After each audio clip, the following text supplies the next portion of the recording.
अभी हम लोग नियंत्रण एवं समन्वय चैप्टर अभी हम लोग नियंत्रण एवं समन्वय चैप्टर में मनुष्य के अंदर अंतःस्रावी ग्रंथियों के बारे में जानने वाले हैं। ये बहुत इंपॉर्टेंट है। इससे जो क्वेश्चंस आएंगे कम से कम 5 नंबर के इससे क्वेश्चंस बनते हैं एकदम। इसी सिर्फ ये जितना आज की क्लास है 10 मिनट में ये समाप्त होगा। ये 10 मिनट में समाप्त होगा। इससे जो रिलेटेड जो ग्रंथि है वो क्या है, हमारे शरीर में हार्मोन्स की क्या क्या इंपॉर्टेंस है उसके बारे में हम लोग जिक्र करने वाले हैं। सबसे पहला बात करते हैं पीयूष ग्रंथि, जिसको पिट्यूटरी ग्रंथि कहते हैं। पहला है पीयूष ग्रंथि, जिसको पिट्यूटरी ग्रंथि कहते हैं। यह खोपड़ी के आधारी भाग में पाया जाता है। ये खोपड़ी के आधारी भाग में पाया जाता है। यह शरीर की जैविक क्रियाओं को नियंत्रित करता है। जैसे कि आप नहीं चाहते हुए भी जब भोजन करते हैं तो हाथ उठ जाता है और चला जाता है हाथ मुख में। ये किसका वर्क है? ये किसका वर्क है? तो ये पीयूष ग्रंथि अर्थात पिट्यूटरी ग्रंथि, इसी को मास्टर ग्रंथि के नाम से भी जाना जाता है। पीयूष ग्रंथि को मास्टर ग्लैंड या मास्टर ग्रंथि, याद रखना है, पीयूष ग्रंथि को मास्टर ग्रंथि या मास्टर ग्लैंड कहा जाता है। यही क्वेश्चन पूछा जाता है कि पीयूष ग्रंथि को क्या कहा जाता है? मास्टर ग्लैंड या मास्टर ग्रंथि कहा जाता है। यह वृद्धि हार्मोन, जनन ग्रंथि, नियंत्रण हार्मोन में सहायक होते हैं।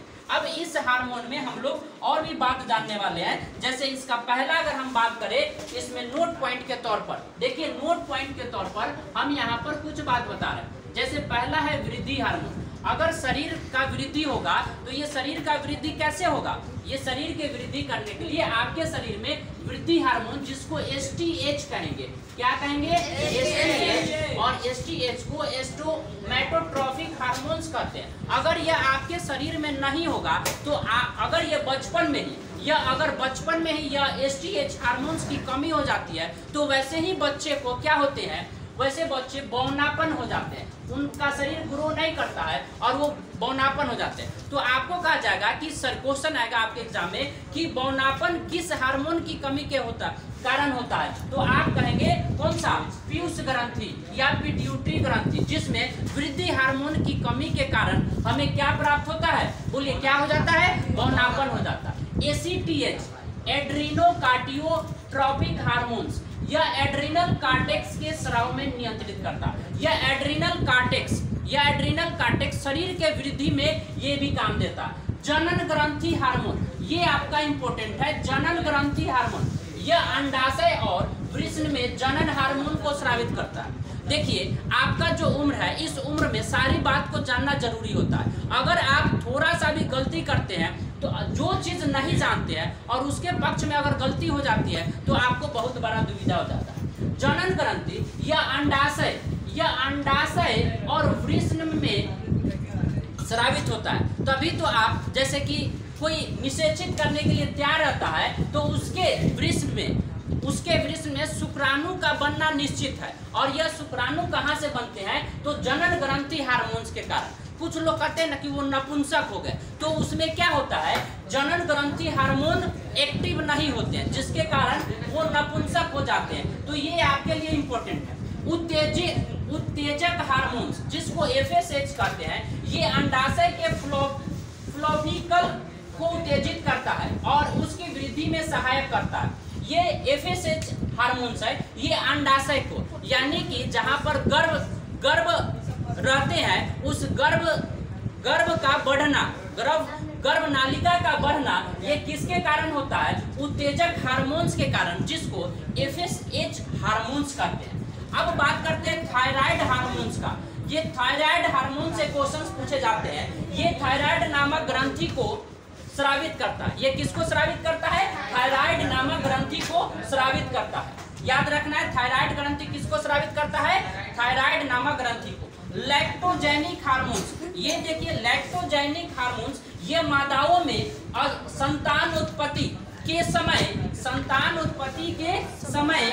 स्तन से दुग्ध उत्पादन में सहायक होता। देखिए, जब माता, कोई भी मादा जो है, जब माता बनते हैं, यानी कि जब बच्चे को जन्म देते हैं तो उनके स्तन से दूध निकलना, ये किस हार्मोन्स के कारण होते हैं? लैक्टोजेनिक। तो अभी तो आप देखते होंगे ना, प्रचार आता है लैक्टोजेनिक, जो बच्चे को दूध पिलाने के लिए जो आता है डिब्बा जो आता है उसमें लैक्टोजेनिक लिखा होता है, यानी लैक्टोजेनिक हार्मोन्स को एक्टिव किया जाता है। ये मादाओं में संतान उत्पत्ति के बाद दूध को उनके स्तन से दुग्ध उत्पादन में सहायक होते हैं। वेसिप्रोसिन क्या है? वेसिप्रोसिन, जिसको एडीएच कहते हैं, ये शरीर में जल का संतुलन को नियंत्रित करता है। ये शरीर में जल के संतुलन को, देखिए जल का संतुलन कैसे नियंत्रित होता है। बहुत सारे ऐसे लोग हैं जिसमें क्या होता है, बहुत ज्यादा पानी पीते हैं और उसमें उनको बार बार पेशाब करने जाना पड़ता है। ये किसके कारण होता है? उसमें अगर वेसोप्रेसिन हार्मोन्स की अधिकता हो जाएगी तो उसको ये प्रॉब्लम हो जाएगा कि उनको बार बार मूत्र बाहर करना पड़ेगा, ये कहा गया। तो याद रखेंगे, अगर किसी को बार बार अगर मूत्र बाहर करने का अगर बीमारी हो गया है तो वो क्या हो गया, उसके हार्मोन में वेसिप्रेसिन। देखिए हार्मोन्स को बताया गया है कि अगर हार्मोन्स की अधिकता हो जाएगी तो भी शरीर में प्रॉब्लम्स होंगे, अगर हार्मोन्स नहीं होंगे तो भी शरीर में प्रॉब्लम्स होते हैं। अब है लास्ट ऑक्सीटोसिन, यह दुग्ध स्राव में उत्पादन मदद करते हैं। कुछ ऐसे भी महिलाएं होते हैं जिनके स्तन से दूध नहीं निकलता है, यानी उनमें क्या कमी हो जाता है, ऑक्सीटोसिन की कमी हो जाती है। क्या कमी हो जाती है? ऑक्सीटोसिन की कमी हो जाती है। अब हम लोग दूसरा जानते हैं जो थायराइड ग्रंथि है। दूसरा जानते हैं जो थायराइड ग्रंथि है। थायराइड ग्रंथि क्या है? यह गले एवं श्वास नली, ये गला है और गला और श्वास नली के पास पाया जाता है और इसके लिए आयोडीन की आवश्यक होती है, तभी तो आप नमक खाते हैं। अन्यथा ऐसा नहीं है कि आप पूरे जिंदगी भर आपको नमक खाने के लिए थोड़ा खाएं या कम खाएं, लेकिन खाना जरूरी है, यानी इसके लिए आयोडीन आवश्यक होता है। अगर आपके शरीर में थायराइड के लिए आयोडीन की कमी हो जाती है, तो आयोडीन की कमी हो जाएगी तो ग्वाइटर रोग, अधिकतर बार क्वेश्चन पूछा गया है कि ग्वाइटर रोग किसके कमी से होता है, तो आयोडीन की कमी से। इसी का दूसरा नाम घेगा रोग है। क्या है? घेगा रोग है। अब ध्यान दीजिए, थायरॉक्सिन हार्मोन के कुछ कार्य है और इसके कार्य क्या है कि यह शरीर के वृद्धि करता है। देखिए एक नमक खाने से शरीर का वृद्धि होता है, वो वृद्धि हार्मोन्स को एक्टिव करता है। कार्बोहाइड्रेट, वसा, प्रोटीन के पाचन में भी कौन सा सहायक होता है, तो नमक सहायक होता है। आयोडीन जो है वो कार्बोहाइड्रेट, वसा एवं प्रोटीन के पाचक में क्या होता है, सहायक होता है। अब आता है तीसरा जो सबसे इंपॉर्टेंट है, ध्यान दीजिएगा, यह पैराथायराइड ग्रंथि है। क्या है? पैराथायराइड ग्रंथि है। ये कैल्शियम के उपापचय के लिए आवश्यक होता है। हमारे शरीर में अगर कैल्शियम की अधिकता हो जाएगी तो उसे भी हमें दूर करना पड़ेगा, और यहाँ कैल्शियम की अधिकता के कारण भी प्रॉब्लम होते हैं। अगर शरीर में कैल्शियम ज्यादा हो जाएंगे तो देखेंगे बोन्स जो है ना वो कहीं कहीं एक्स्ट्रा निकल जाते हैं। तो किसके कारण? कैल्शियम के कारण। और कैल्शियम के उपापचय के लिए कौन ग्रंथि सहायक होते हैं? पैराथायराइड ग्रंथि। ये गुर्दे में पत्थर, सबसे इंपॉर्टेंट, आज जो समस्या है किडनी में गुर्दे में पत्थर का बनना, तो ये याद रखना कि अगर क्वेश्चन आएगा कि गुर्दे या किडनी में पत्थर कैसे बन जाते हैं, तो कैल्शियम की अधिकता के कारण। किसके कारण? कैल्शियम की अधिकता के कारण। और इस गुर्दे को खराब भी कर देते हैं, ये बड़ा डेंजरस है। पहले इसका उपचार के लिए चिकित्सक में बहुत ही प्रॉब्लम होता था, यानी कि इसका ऑपरेशन करना बहुत ही कठिन था, लेकिन आज के डेट में ये कंप्यूटर से हो जाते हैं, इस प्रकार से आपको समस्या नहीं होगी। लेकिन इसका याद रखना है, ध्यान रखना है, पैराथायराइड ग्रंथि किसके कारण? पैराथायराइड किसके कारण? कैल्शियम की अधिकता के कारण। ठीक है। अब बात करते हैं एड्रीनल ग्रंथि। एड्रीनल ग्रंथि क्या है? यह गुर्दे के ऊपरी भाग में, जहां किडनी है ना उसके ऊपर वाले भाग में पाया जाता है एड्रीनल ग्रंथि। कार्टेक्स जो ऊपर की ओर होता है, उसमें जो ऊपर की ओर होता है उसको कार्टेक्स कहते हैं। कहाँ? किडनी में जो ऊपर भाग होता है उसको कार्टेक्स कहते हैं, और जो नीचे वाला भीतर का भाग होता है उसको मेडुला कहते हैं। याद रखना, क्वेश्चन पूछेगा ऐसे कि किडनी में कार्टेक्स कहाँ पाया जाता है, तो ऊपर वाले भाग में, और मेडुला कहाँ पाया जाता है, तो भीतर वाले भाग में पाया जाता है। थाइमस ग्रंथि क्या है? थाइमस ग्रंथि यह वक्ष गुहा में पाया जाता है। कहाँ? वक्ष गुहा में पाई जाती है।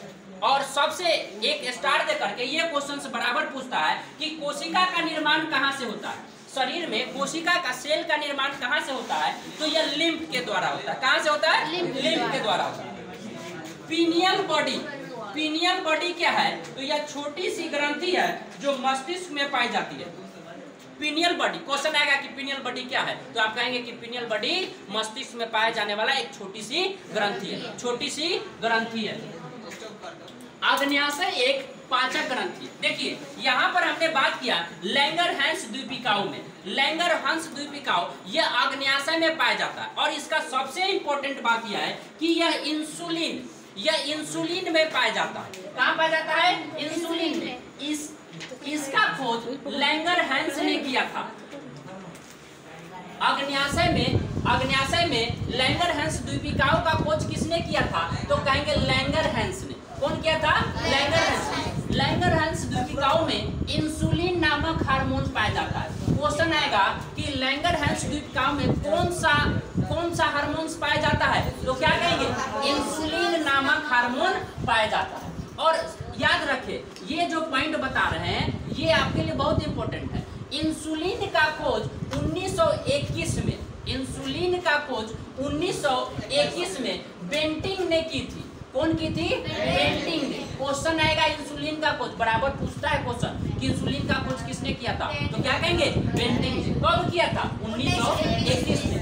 इसमें 51 प्रकार के अमीनो अम्ल पाए जाते हैं। इसमें 51 प्रकार के अमीनो अम्ल पाए जाते हैं। कितने प्रकार के? 51 प्रकार के अमीनो अम्ल पाए जाते हैं। और याद रखें अगर क्वेश्चन नहीं आया एग्जाम में तो फिर कहेंगे, याद रखें ये लास्ट पॉइंट, 3 पॉइंट बता रहे हैं। जो कार्बोहाइड्रेट है, ठीक है, और दूसरा प्रोटीन है और तीसरा